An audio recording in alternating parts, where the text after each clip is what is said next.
الحمد لله رب العالمين والصلاة والسلام على أشرف الأنبياء وخاتم النبيين وعلى آله وأصحابه وأتباعه وأهل بيته أجمعين۔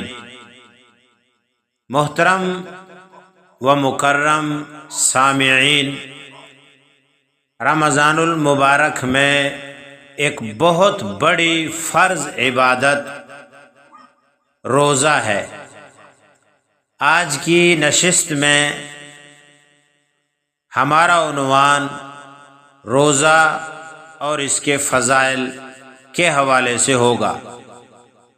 روزہ اللہ تعالیٰ کی طرف سے فرض کردہ رمضان میں بہت بڑی عبادت ہے اور اس کے بہت زیادہ فضائل احادیث مبارکہ میں موجود ہیں۔ حضرت ابو ہریرہ رضی اللہ تعالیٰ عنہ روایت نقل کرتے ہیں کہ رسول اللہ صلی اللہ علیہ وسلم نے فرمایا، روزہ ڈھال ہے، لہذا جب تم میں سے کوئی روزے سے ہو تو بے حیائی والا کام نہ کرے اور نہ جہالت کا کوئی کام کرے، اور اگر کوئی شخص اس سے جھگڑا کرے یا اس کو برا بھلا کہے تو جواب میں 2 مرتبہ یوں کہیے، میں روزے سے ہوں، میں روزے سے ہوں۔ قسم اس ذات پاک کی جس کے قبضے میں میری جان ہے، روزے دار کی منہ کی بدبو اللہ تعالی کو مشک کی خوشبو سے زیادہ پسند ہے۔ اللہ تعالیٰ روزے دار کے بارے میں ارشاد فرماتے ہیں، اس نے اپنا کھانا پینا اور شہوت میری خاطر چھوڑ دیا، روزہ میرے لیے ہے اور میں خود ہی اس کا بدلہ دوں گا، اور ایک نیکی کا اجر 10 گنا ملے گا۔ یہ بخاری شریف کی روایت کتاب الصیام میں موجود ہے۔ حضرت سہل رضی اللہ تعالیٰ عنہ روایت کرتے ہیں کہ نبی اکرم صلی اللہ علیہ وسلم نے فرمایا، جنت کا ایک دروازہ ہے جسے ریان کہا جاتا ہے، اس دروازے سے قیامت کے دن صرف روزے دار جنت میں داخل ہوں گے، اس کے سوا کوئی شخص بھی اس دروازے سے نہیں جائے گا۔ چنانچہ جب قیامت کا دن ہوگا تو کہا جائے گا، کہاں ہے روزے دار؟ روزے دار کھڑے ہو جائیں گے، اس دروازے سے ان کے سوا کوئی داخل نہیں ہوگا۔ چنانچہ جب وہ داخل ہوں گے تو وہ دروازہ پھر بند کر دیا جائے گا، پھر اس سے کوئی بھی داخل نہ ہو سکے گا۔ رواہ البخاری۔ حضرت ابو ہریرہ رضی اللہ تعالیٰ عنہ نبی اکرم صلی اللہ علیہ وسلم کا یہ پاک ارشاد نقل کرتے ہیں کہ ہر چیز کی ایک زکوٰۃ ہے اور جسم کی زکوٰۃ روزہ ہے۔ ایک اور روایت میں آتا ہے، روزہ صبر کا آدھا حصہ ہے۔ رواہ ابن ماجہ۔ حضرت علی رضی اللہ تعالیٰ عنہ اپنی محبوب ترین چیزوں میں سے ایک یہ بھی بیان کرتے تھے، الصوم فی الصیف، سخت گرمی میں روزہ رکھنا، یعنی حضرت علی المرتضیٰ رضی اللہ تعالیٰ عنہ کو سخت گرمی میں روزہ رکھنا بہت محبوب تھا۔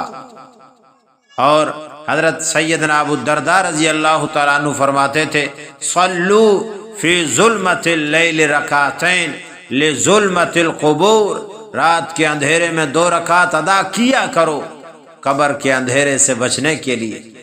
اور فرمایا کرتے تھے، صوموا یوما شدیدا حرہ لحر یوم النشور، سخت گرمی کے دن روزہ رکھا کرو قیامت کے دن کی گرمی سے حفاظت کے لیے۔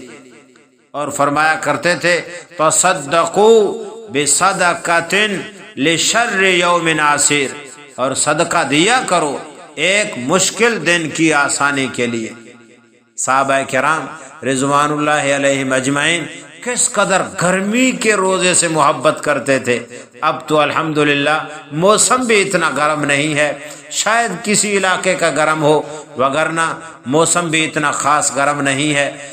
حضرت ابو ہریرہ رضی اللہ تعالیٰ عنہ فرماتے ہیں، نبی اکرم صلی اللہ علیہ وسلم نے فرمایا کہ جس روزے دار شخص نے روزے کی حالت میں جھوٹ بولنے اور جھوٹ پر عمل کرنے کو نہ چھوڑا تو اللہ کو اس بات کی کوئی پرواہ نہیں، اس نے اپنا کھانا پینا چھوڑا ہے، یعنی ایسے روزے کی اللہ کے ہاں کوئی اجر و ثواب نہیں ہے۔ رواہ البخاری۔ اللہ تعالی ہمیں روزہ نصیب فرمائے اور دل و شوق، ذوق و شوق کے ساتھ، محبت کے ساتھ، پیار کے ساتھ اللہ کی رضا کی خاطر روزہ رکھیں۔ یقین کریں رسول اللہ صلی اللہ علیہ وسلم نے فرمایا کہ میری امت کو رمضان میں 5 ایسی خصوصیات دی گئی ہیں جو پہلے کسی امت کو نہیں دی گئی۔ نمبر 1، روزے دار کے منہ کی بو اللہ کے ہاں مشک کی خوشبو سے زیادہ پسندیدہ ہے۔ نمبر 2، افطار تک فرشتے روزے دار لوگوں کے لیے استغفار کرتے رہتے ہیں، افطار تک فرشتے۔ نمبر 3، اللہ تعالی روزانہ اپنی جنت کو آراستہ فرماتے ہیں، پھر کہتے ہیں قریب ہے میرے نیک بندے خود سے مشقتوں اور تکلیفوں کو ہٹا کر تیری طرف آئیں۔ نمبر 4، سرکش شیاطین اس مہینے میں باندھ دیے جاتے ہیں، چنانچہ وہ رمضان میں ان گناہوں تک نہیں پہنچ پاتے جن تک غیر رمضان میں پہنچ جاتے ہیں۔ نمبر 5، آخری رات میں روزے داروں کی مغفرت کر دی جاتی ہے۔ عرض کیا گیا یا رسول اللہ کیا یہی آخری رات لیلۃ القدر کی ہے؟ فرمایا نہیں، ایک ضابطہ یہ ہے کہ جب مزدور اپنا کام کر چکے تو اسے اس کی اجرت دے دی جاتی ہے۔ رواہ احمد۔ آپ ایک حدیث سنیں کہ رمضان المبارک میں روزے رکھنے والے کو کیا کچھ ملتا ہے، آپ حیران ہو جائیں گے۔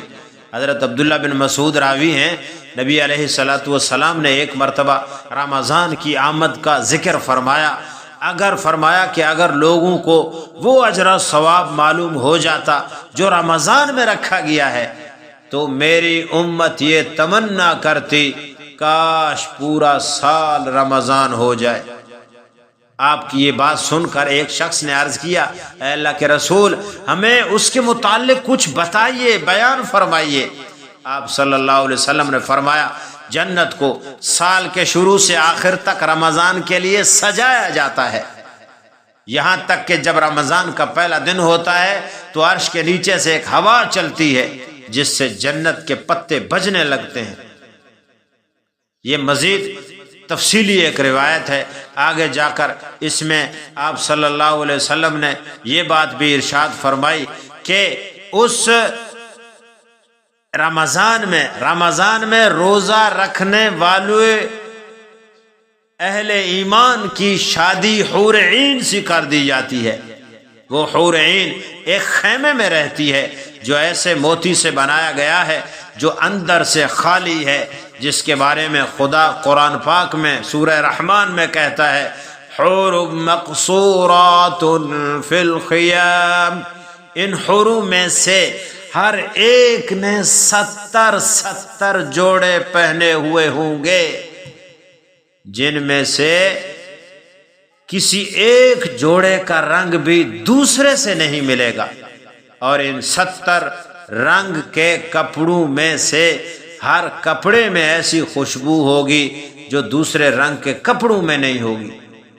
ان حوروں میں سے ہر ایک کے لیے سرخ یاقوت سے بنے ہوئے 70 تخت ہوں گے جن پر موتی جڑے ہوئے ہوں گے، ہر تخت پر 70 ایسے بچھونے بچھے ہوں گے جن کے بسترے بچھونے ریشم کے ہوں گے، اور ان 70 بچھونوں کے اوپر 70 اونچی آرام دہ نشستیں ہوں گی۔ ان حوروں میں سے ہر ایک حور کی 70,000 خادمائیں ہوں گی جو ان کے کام کاج کریں گی، اور 70,000 خادم ہوں گے۔ ہر خادم کے ہاتھ میں سونے کا ایک بڑا پیالہ ہوگا جس میں ایسا کھانا ہوگا جس کے ہر لقمے کا ذائقہ دوسرے لقمے کے ذائقے سے علیحدہ اور منفرد ہوگا، اور حور عین کے روزے دار شوہر کو بھی یہ ساری نعمتیں دی جائیں گی۔ وہ سرخ یاقوت سے بنے تخت پر جلوہ افروز ہوگا، اور اس نے سونے کے ایسے کنگن پہنے ہوں گے جن پر سرخ یاقوت کا کام کیا گیا ہوگا۔ یہ سب کچھ رمضان کے ایک دن کے روزے کا بدلہ ہوگا، رمضان کے ایک دن کے روزے کا بدلہ۔ روزے کے علاوہ اس نے رمضان میں جو اور نیکیاں کی ہوں گی ان کا اجر اس کے علاوہ ہوگا۔